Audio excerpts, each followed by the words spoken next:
On the surface of an artificial world built around the sun, three factions fight for dominance, and they can not only shatter this Dyson Sphere and drop entire enemy bases down into the sun, but also freeze rivers and lakes to trap navies or drive down the ice and attack the enemy from an unexpected angle. This, my fellow real-time strategy fans, is what the future of RTS looks like, thanks to Sanctuary Shattered Sun, an indie project by some of the most talented and visionary developers I have ever met in all my years of showcasing new and upcoming RTS games. A full playlist of which you can find linked up here on the right and down in the description.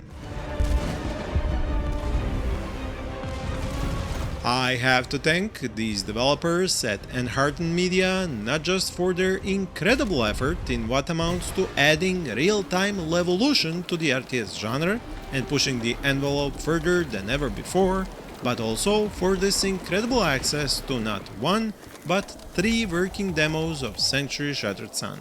I think that now you finally see why this grand scale RTS has this particular title, if you didn't already realize that when I previously showcased it on my channel. All the gameplay you will see here was recorded by me in these demos, but do keep in mind that this is a pre-alpha development build, meaning only some of the planned content and features are implemented right now. The rest are still work in progress, so for example you can build bombers in one faction but they don't have any weapons yet. Or take some of the higher tier Titan units for a walk, but they don't have anything to fire with. I must say I am very happy with the scale and performance of the game. True, I have a very good PC, but the number of units you can watch fight each other in the performance demo is just astounding.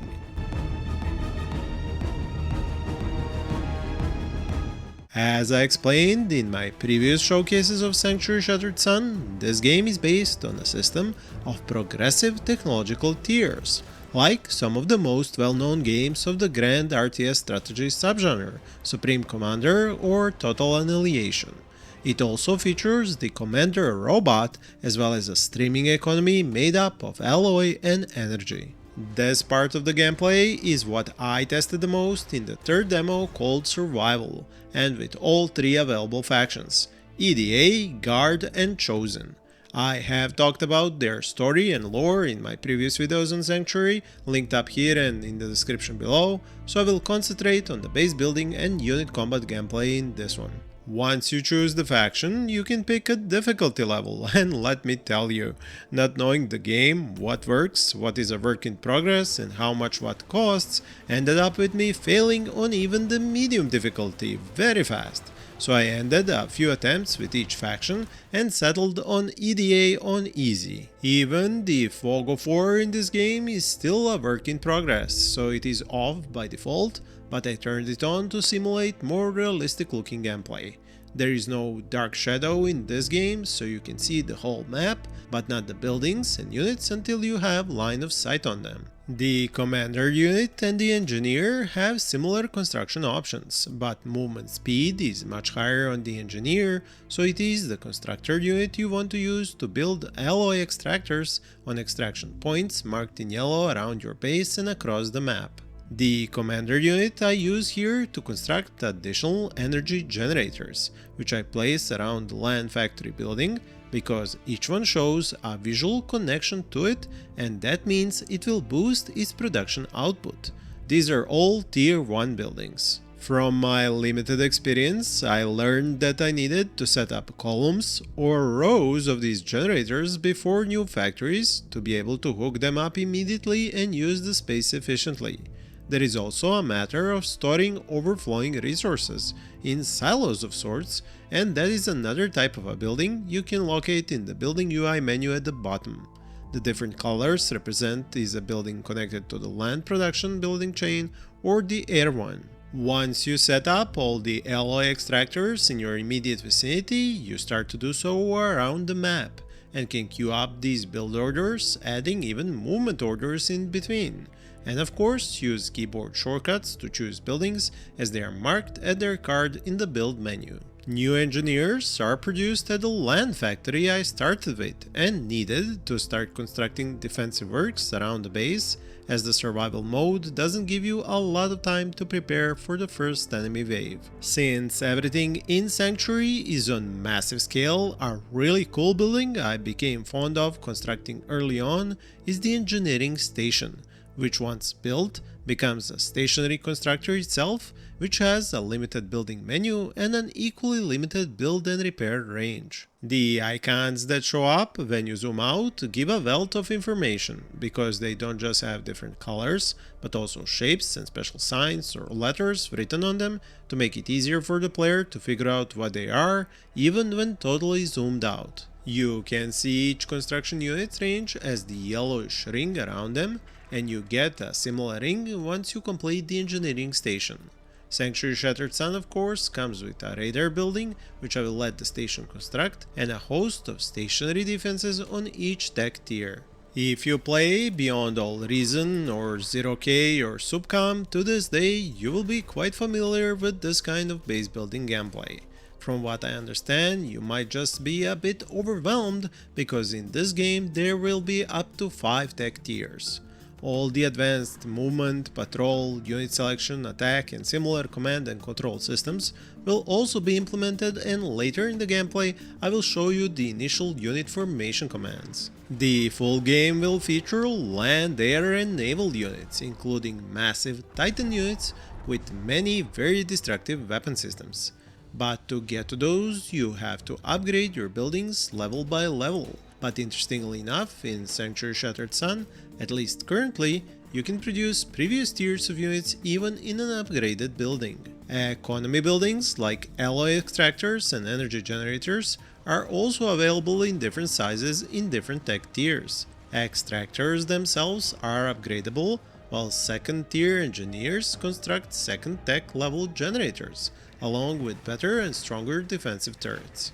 You can of course have multiple unit construction buildings and push out several queues of units at the same time, including the option to infinitely produce a unit without queuing it up anymore. Because of the system based on a streaming income and expenditure of resources, it is not easy to figure out the optimal path of construction and development for the base and units.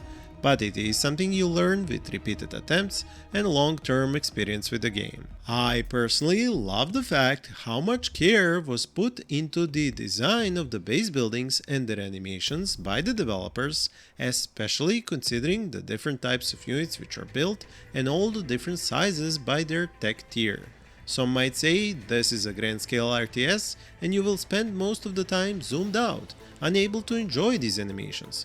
But to that, I say I can just save a skirmish match and load it up again to enjoy everything zoomed in. It is one of the main reasons I love these games. And I know for many of us fans of the genre, the units and the buildings represent the characters, and how they are animated helps us experience the game better. When commanding a group of units, you can draw a line formation on the ground to spread them around horizontally or vertically, or keep the line short and set up a square formation, all basically with one click. The pathfinding so far looks very good to me, while the combat AI isn't yet using the fog of war properly, and this was confirmed to me by the developers, simply not implemented yet.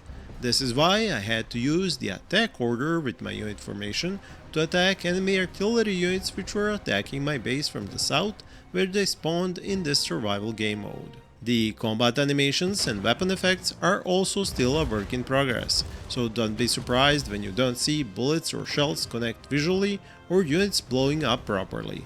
I haven't seen a repair or a reclaim system implemented yet either. But what I love watching over and over again is the Levolution of the map, created by massive explosions ripping apart the superstructure of the Dyson Sphere, and both units and bases falling down into the sun. The warm sun rays almost make you forget about the temperature of 10,000 Fahrenheit or 5,600 Celsius awaiting them at the sun's corona. On the other side of the spectrum is the freezing Levolution game mechanic, both of which will be possible for you as the player to activate by capturing certain points of interest on the map, or that was the plan last time I checked.